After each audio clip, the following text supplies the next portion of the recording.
Mensagem que mais uma vez nós vimos aqui Paulo, agora aqui no capítulo 16 de Atos. Nós já vemos Paulo aqui em uma das suas viagens missionárias, e ele está aqui em um dos lugares em que ele tinha que fazer a missão. E no versículo 24 diz: então, levando-os à sua casa, lhe pôs à mesa. Versículo 24. E qual, tendo recebido tal ordem, os lançou no cárcere interior, e lhe segurou os pés no tronco. Perto da meia-noite, Paulo e Silas oravam e cantavam hinos a Deus, e os outros presos o escutavam. E de repente sobreveio um tão grande terremoto que os alicerces do cárcere se moveram, e logo se abriram todas as portas e foram soltas as prisões de todos. Acordando o carcereiro e vendo abertas as portas da prisão, tirou a espada e quis matar-se, cuidando que os presos já tinham fugido. Mas Paulo clamou com grande voz, dizendo: não te faças nenhum mal, que todos aqui estamos. E pedindo luz, soltou dentro, e todo trêmulo se prostrou ante Paulo e Silas. E tirando para fora, disse: senhores, que é necessário que eu faça para me salvar? E eles disseram: crê no Senhor Jesus Cristo, e serás salvo, tu e a tua casa. Então observe o que aconteceu aqui, como lido nesse texto. É justamente figura do que aconteceu em todo o ministério de Paulo, e acontece na vida de todos aqueles que têm o chamado para o ministério, que tem uma missão, né? Todo aquele que é escolhido para fazer uma obra, seja um missionário, seja um pastor, seja um profeta. Então todos eles passam por processos, né? Passa pela amoldagem do Senhor. E Paulo estava aqui nessa viagem missionária. Então ele foi preso, ele e Silas, simplesmente porque ele repreendeu o espírito maligno que estava sobre uma jovem que tinha um espírito de adivinhação. E ela estava dizendo, aqui no versículo no 21, no 22, e a multidão se levantou unida contra eles. O magistrado, rasgando a veste, mandaram açoitar as varas. No versículo 19, e vendo seus senhores que a esperança do seu lucro estava perdida, prenderam Paulo e Silas e o levaram à praça, à presença dos magistrados. No versículo 17, esta, seguindo a Paulo e a nós, clamava dizendo: estes homens que nos anunciam o caminho da salvação são servos do Deus Altíssimo. Então ela ficava o tempo todo seguindo Paulo e Silas e dizendo: estes homens que nos anunciam o caminho da salvação são servos do Deus Altíssimo. Porém ela estava falando a verdade, mas ela não estava falando pelo Espírito de Deus. Ela estava falando por um espírito de adivinhação. Era a verdade, só que não era pela boca de Deus, era pelo espírito maligno. Então Paulo, com todo o discernimento espiritual que ele tinha, então ele entendeu que não era Deus, mas que era um espírito maligno. Então ele ordenou que aquele espírito saísse dela. E os homens, né, que ganhavam dinheiro por causa das suas adivinhações, eles ficaram furiosos e mandaram prender Paulo e Silas, porque acabou com seu lucro. Então foi isso que aconteceu. Aí então Paulo e Silas na prisão, eles estavam, claro, com outros presos. O carcereiro estava guardando eles. Então perto da meia-noite eles começaram a clamar, eles começaram a louvar. E aí o texto está dizendo no versículo 25, perto da meia-noite, Paulo e Silas oravam e cantavam hinos a Deus, e os outros presos escutavam. Então observe que Paulo, primeiramente, ele foi pregar a palavra. Então ele foi preso, né? Porém a palavra que ele estava pregando, ele estava passando por tribulação, mas ele estava debaixo de autoridade espiritual, ele estava debaixo da unção do Espírito Santo, que ordenou a eles que fosse fazer a obra missionária. Não, então eles até que de vez em quando eles eram açoitados, mas a palavra dava fruto, até que de vez em quando eles passavam por aflições, até que de vez em quando pessoas queriam expulsar ele da cidade, mas a palavra que era pregada trazia salvação, a palavra que era pregada trazia fruto, a palavra que era pregada trazia paz, a palavra que era pregada abria os olhos dos cegos, a palavra que era pregada tirava a prisão dos que estavam encarcerados, a palavra, diferentemente de quando ele estava pregando sem antes receber a autoridade espiritual, ele pregava e a pregação dele deixava confusão, aonde ele passava ele deixava um rastro de contenda, de confusão e de aflição, porque ele não estava ainda debaixo de uma cobertura espiritual. Mas depois que Paulo ele passou pelas colunas da igreja de Jerusalém, ou seja, Pedro, Tiago e João, e depois na igreja de Antioquia, né, os profetas que lá estavam orando e jejuando, então eles receberam ordem do Espírito Santo para que ungisse, para que impusesse as mãos sobre Saulo e Barnabé e despedisse ele para a obra na qual Deus tinha chamado. Depois disso, Paulo começou a dar fruto, até que ele levava chicotadas por aí, mas as almas eram ganhas. Até que de vez em quando ele era preso, mas as almas estavam salvas. As pessoas estavam sendo libertas, as igrejas estavam sendo implantadas, a obra era Paulo apanhando e a obra e a igreja do Senhor crescendo e se multiplicando por onde ele passava. Por quê? Porque agora ele estava debaixo de cobertura espiritual, porque agora ele estava debaixo agora da unção do Espírito Santo, porque agora ele estava no tempo que o Espírito Santo vai, porque despede Paulo, porque agora eu vou usar ele na obra na qual eu tenho chamado. E quando Deus chama, quando Deus envia, ele se responsabiliza. As coisas podem até parecer difíceis, mas quando ele envia, vai prosperar. As coisas, às vezes até o diabo quer dar bufetadas, mas se foi ele que enviou, vai haver multiplicação, vai haver crescimento, vai haver fruto de almas salvas, almas libertas, almas curadas. Quando Deus envia, ele se responsabiliza.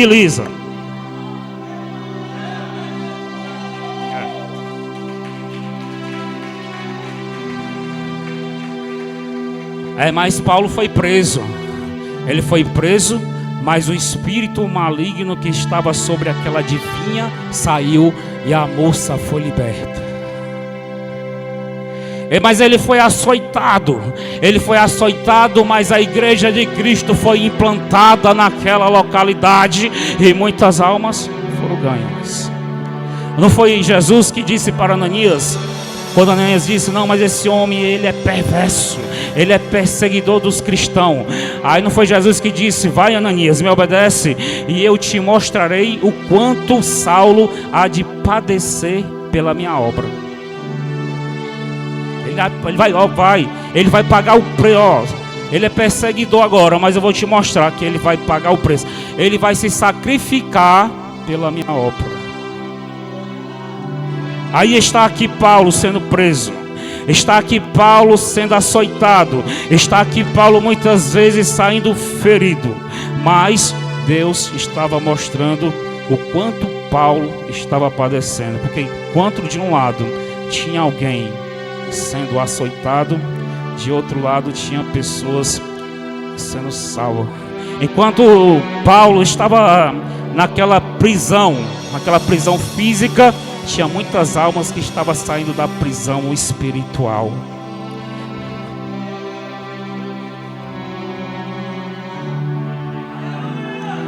E quem é comissionado por Deus por um chamado, é mais ou menos assim que funciona, né? Certa vez Paulo disse: todos os dias nós somos mortos por vocês, todos os dias. Ou seja, é necessário que o grão do trigo, a semente do trigo, ela morra para que venha gerar muitos outros trigos. Porque se ela não morrer,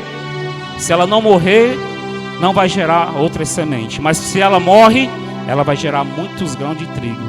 Então, é isso que acontece com a obra do Senhor.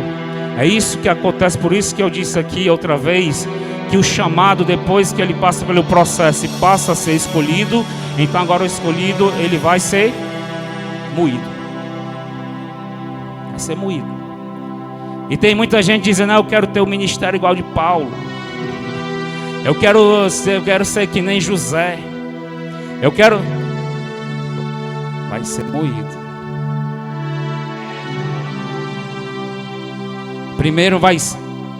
Primeiro vai passar por um processo árduo para sair de chamado para escolhido. E depois que for escolhido, vai para a casa do oleiro. O nome não devia ser casa do oleiro. O nome devia ser casa dos escolhidos. Devia ser lá. Se um dia você der uma voltinha, você tirar um final de semana para ir passear lá na casa do oleiro, você vai ver que lá não tem ninguém chamado, não tem ninguém recém-convertido. Lá só tem escolhido. Não tem ninguém tomando mingauzinho, é só gente que já é acostumado com pirão. Só os escolhidos, está na casa do oleiro, sendo moído para se tornar um vaso novo. Mas eu quero dizer que o escolhido, sim, ele passa, mas sobre ele tem uma unção. Davi, ele teve que passar pelo processo. Depois que ele foi chamado, depois ele foi escolhido, aí ele matou Golias. Mas depois que ele matou Golias, quando todos pensavam que Davi agora vai sair de trás das malhadas e vai ser exaltado, porque ele finalmente enfrentou o gigante, então aí é que realmente Davi saiu de trás das malhadas. Mas ele saiu de trás das malhadas para ser moído debaixo dos pés de Saul.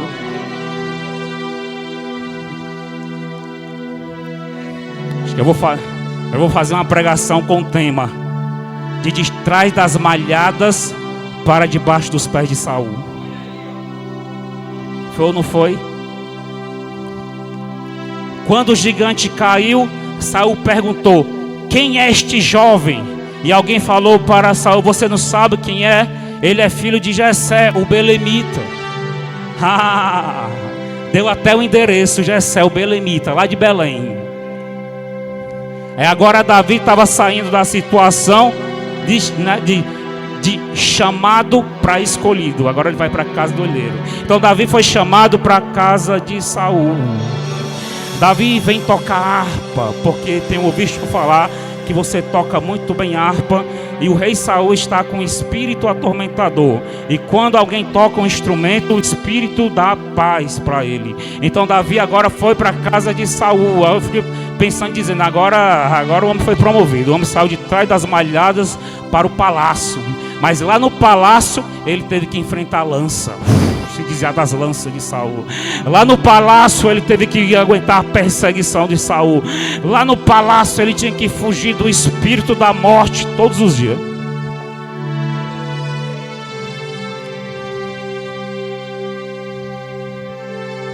Por quê? Porque o palácio do rei para Davi naquele tempo era a casa do olheiro. Era a casa do olheiro de Davi. Era o palácio do rei.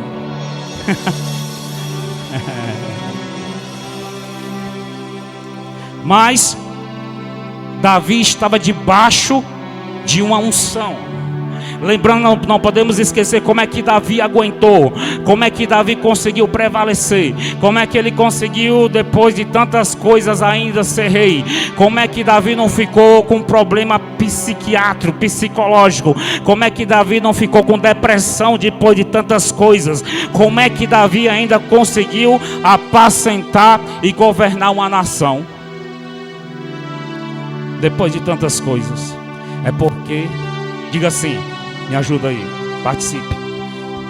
É porque sobre Davi havia uma unção.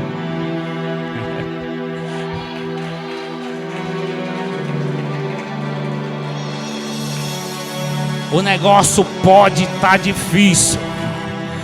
Você pode estar passando pela casa do olheiro. Tem gente que passa pela casa do olheiro, mas tem gente que parece que já está morando na casa do olheiro, porque faz tempo entrou na casa do olheiro e entrando e saindo e não sai da casa do olheiro.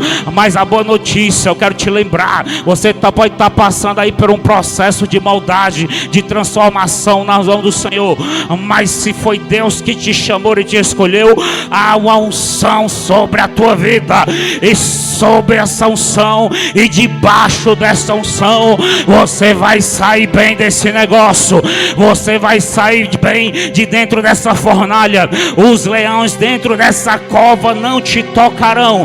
O fogo dessa fornalha não queimará nem sequer o fio do teu cabelo.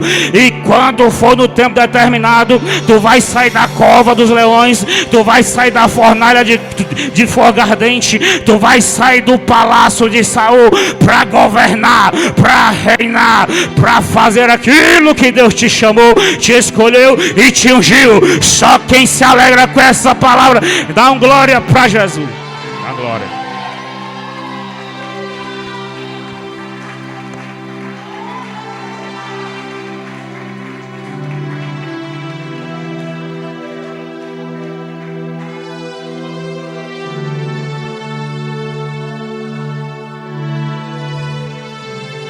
Se o processo é por causa do chamado, não te preocupa, você não está só.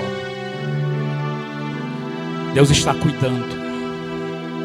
Não é para a morte, não é para a destruição, é para a glória de Deus. Se o que você está passando é por causa do chamado, se o que você está passando é nas mãos do Senhor, se onde você está vivendo é casa do olheiro, não te preocupe, porque antes de ir para a casa do olheiro tem unção do Espírito Santo. Não te preocupa, não reclama, aguenta firme, porque Davi, antes de ir para o palácio de Saul, ele primeiramente recebeu um óleo sobre a sua cabeça.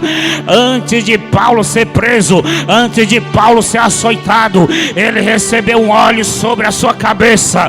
Ele recebeu uma ordenança do Espírito Santo.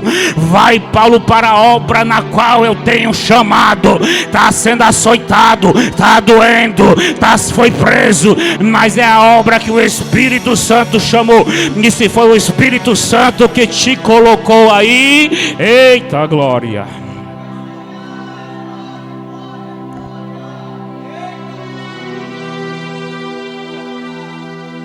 Pastor Renato, e agora como é que eu desfaço esse negócio? Eu fui orar a Deus dizendo que queria ser que nem Davi, e depois que fiz essa oração, eu fui para a casa do olheiro. Pastor, como é que eu faço? Eu disse um dia que eu queria ter revelações igual a Paulo, e depois que eu fiz essa oração, eu estou na casa do olheiro, e eu não sei o que acontece, já passou anos e ainda não saí. Pastor, tem jeito de desfazer a minha oração? Eu fui pedir para ser honrada que nem Esther, e depois disso eu estou aqui num vale danado.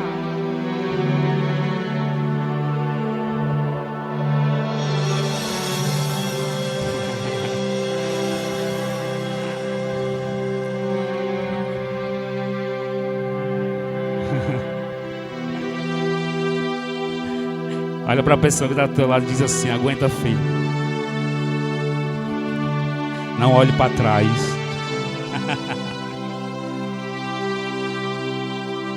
Olhe somente para frente e para o alto. Siga na fé, vai dar certo. Você vai sair dessa batalha.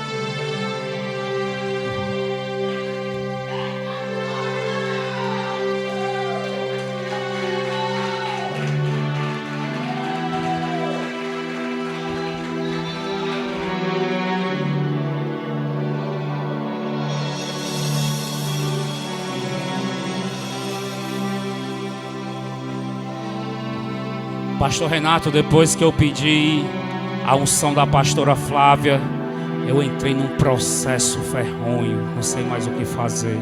Já fiz de tudo, já fui para o psiquiatra, já fui para o psicólogo, já fiz exame de sangue, de urina, eu já fiz todas as coisas, mas depois que eu pedi o dom da pastora, eu só vivo no vale, eu só vivo sofrendo, eu só vivo doente, eu só vivo padecendo.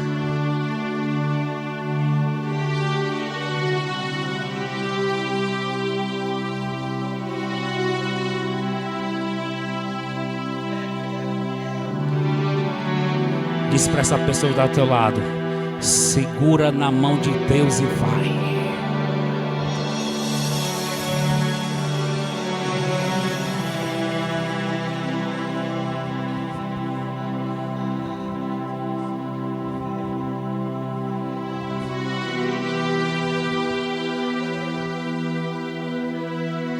Não tem mais volta.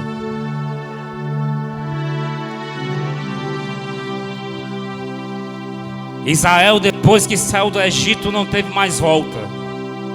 Depois que atravessou o Mar Vermelho, não teve mais volta. Não foram pedir a Deus para sair do Egito.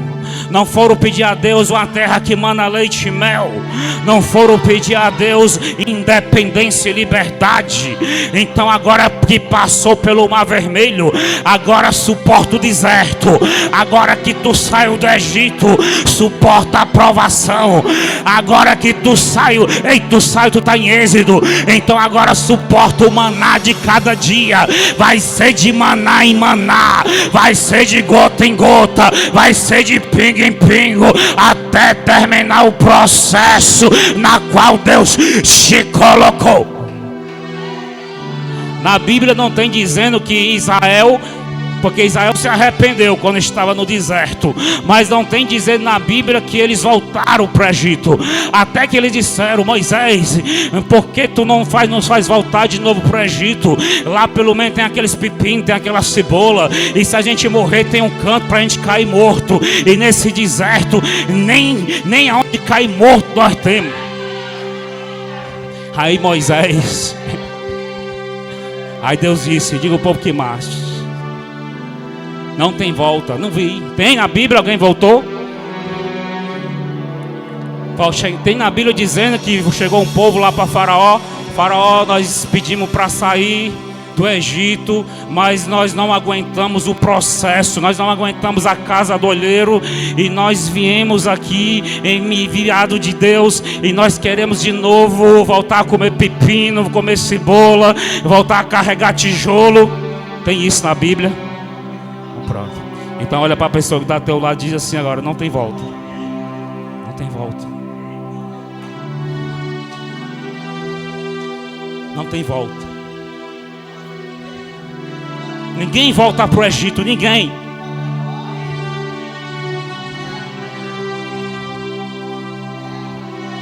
E aqueles que voltaram para o Egito, Jeremias disse: se voltar para o Egito, lá vai morrer pela peste, pela fome e pela espada.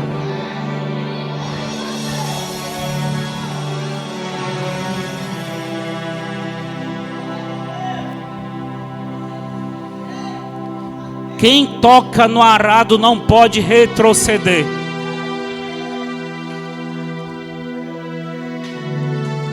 Diz para ela: não tem mais volta. Diga. Pode doer, mas diga. Não é assim, não é assim. Olha para dizer: não tem, faz assim, não tem mais volta.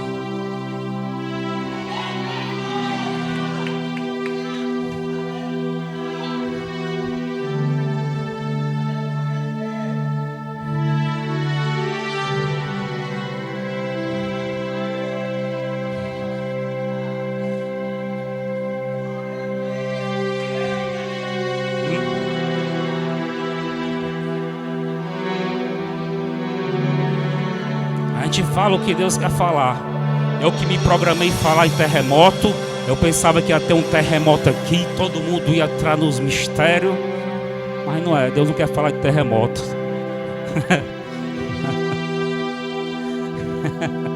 Eu tinha preparado um terremoto para esse culto hoje, pastor. Vai ser um terremoto de glória. Eu tentando falar na glória e Deus não deixa. Calma. Calado, Espírito Santo, calado. Quem fala sou eu.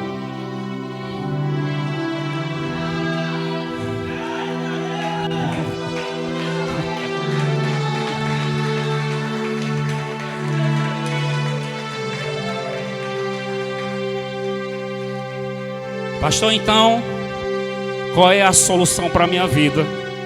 Me diga, por favor. A solução para a sua vida agora só tem um caminho: obedecer. Só tem um caminho agora: fazer a vontade de Deus. Jesus disse para Saulo: não adianta recalcitrar contra os agrilhões. Não adianta dar murro em ponta de faca. Agora vai nessa força. Que nem um anjo disse para Gideão. Gideão disse: eu sou o menor, eu sou fraco, sou pequeno. E o anjo disse: vai, Gideão, nessa força. A solução para a tua vida vai nessa força. A solução para a tua vida agora é orar muito e jejuar. A solução para a tua vida agora é obedecer e buscar a face do Senhor. A solução para a tua vida, ainda que digam que você é louco, ainda que você ande no curso contrário deste mundo e você seja taxado de louco por isso, mas não tem outra solução. Ande no curso contrário deste mundo mesmo assim. Seja chamado de louco mesmo assim. Seja diferenciado mesmo assim.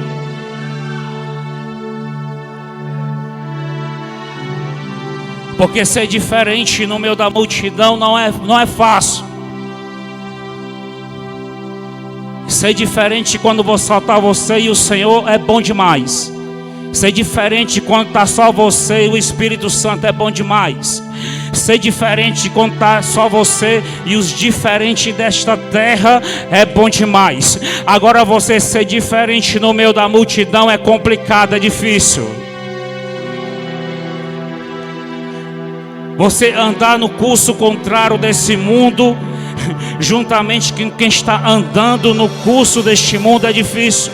Enquanto todos estão caminhando no sentido, você está o tempo todo andando no sentido ao contrário. Você está o tempo todo na contramão deste mundo. Não é fácil.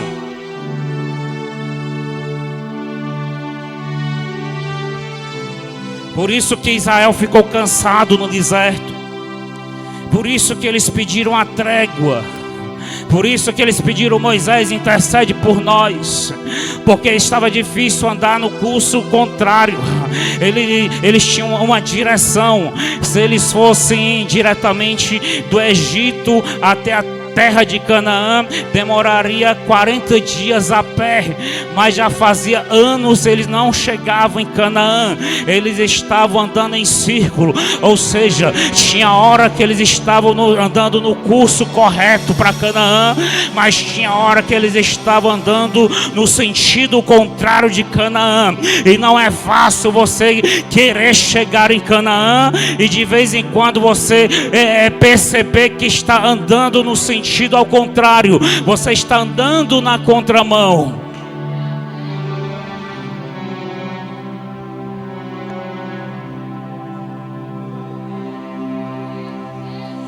Mas enquanto Paulo estava andando no sentido contrário da vida do mundo, a igreja estava crescendo. As almas para Jesus estavam se multiplicando. E quando ele estava negando a si mesmo, a igreja estava sendo dia a dia fortificada. A igreja estava dia a dia sendo fortalecida. Enquanto Paulo estava muitas vezes sem entender, acredito que Paulo chegou a ter a síndrome de João Batista, quando certo dia João Batista na prisão chamou um dos seus discípulos e disse: vai até Jesus e pergunta a ele se realmente ele é o Messias, o que há de vir ou é outro. A síndrome de João Batista, porque João Batista dizia: eu não sou o que sou, O que vem depois de mim é maior do que eu. Eu não sou digno de desatar a sua sandália. Eu batizo com água, mas vem aquele após mim que batiza com fogo. É necessário que eu diminua para que ele cresça. Foi o mesmo João Batista que disse: vai até ele e pergunta se é ele mesmo. E quando o discípulo chegou até Jesus, então Jesus, ouvindo o questionamento, então ele começou a curar. Seja curado. Ele começou a expulsar os demônios. Então ele continuou fazendo milagres. Ele continuou levantando os mortos. Ele continuou levando palavra de vida. Ele continuou pregoando liberdade aos cativos. Enquanto isso, os discípulos de João Batista observavam, aguardando a resposta para levar até João Batista. Foi quando Jesus olhou e disse: viste todas essas coisas, pois vai até João Batista e diz para ele tudo que vocês viram.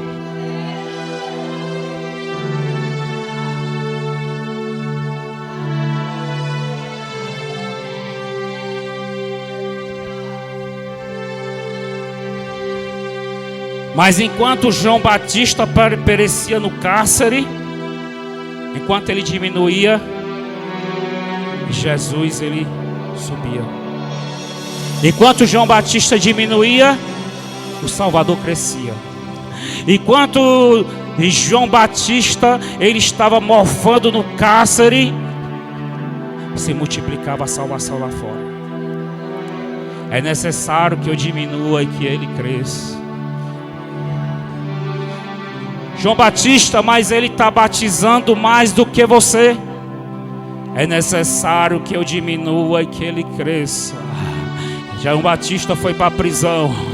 E quando João Batista estava quanto mais tempo João Batista ficava na prisão, mais o ministério do Messias crescia, alavancava, se multiplicava, avivava, porque enquanto João Batista diminuía, Cristo crescia.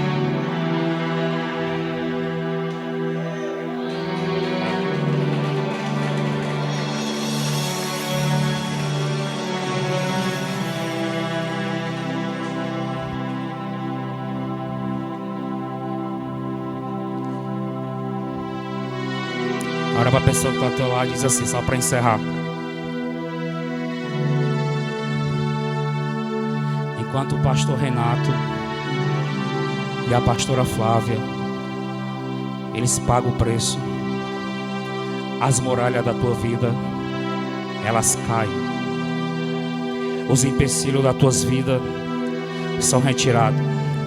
Enquanto o pastor Renato e a pastora Flávia, muitas vezes, leva bufetado do diabo, a tua vida é enriquecida em Deus. De palma para Jesus.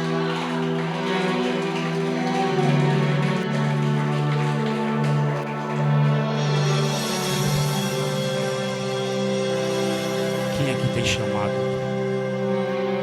Cadê? Cadê os escolhidos? Assumiu?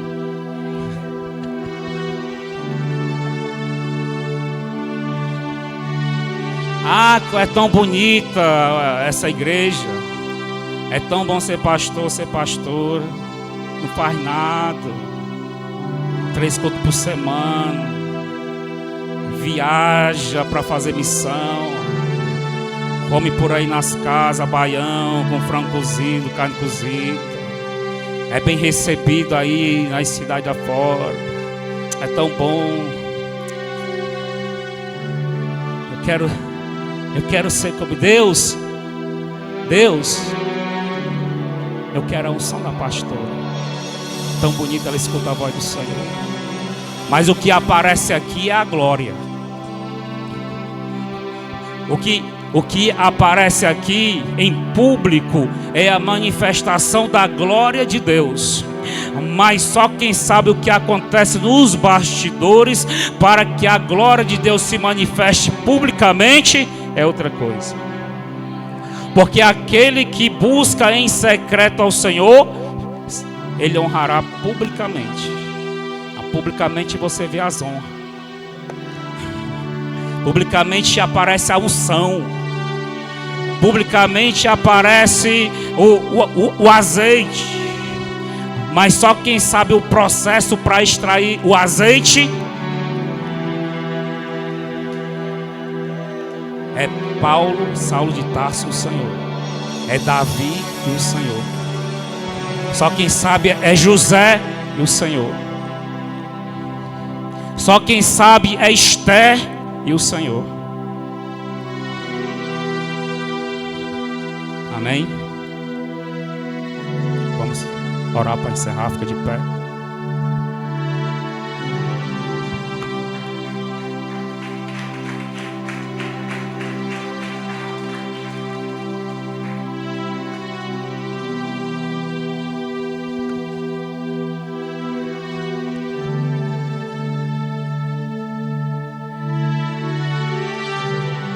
Aí é por isso que Deus fica irado quando fala mal. Deus ficava irado quando alguém falava mal de Paulo. Quando alguém falava mal, perseguia Davi. Quando falavam mal de Moisés. Por isso que ele ficava irado. Porque ele é que sabe o que acontece na casa do oleiro, para que José viesse governar. Ele é que sabe o que é que se passou na casa do oleiro, para que Davi viesse reinar. Ele é que sabe, Deus é quem sabe o que foi que essa pessoa passou na casa do oleiro, para que Esther e Mardoqueu viesse reinar.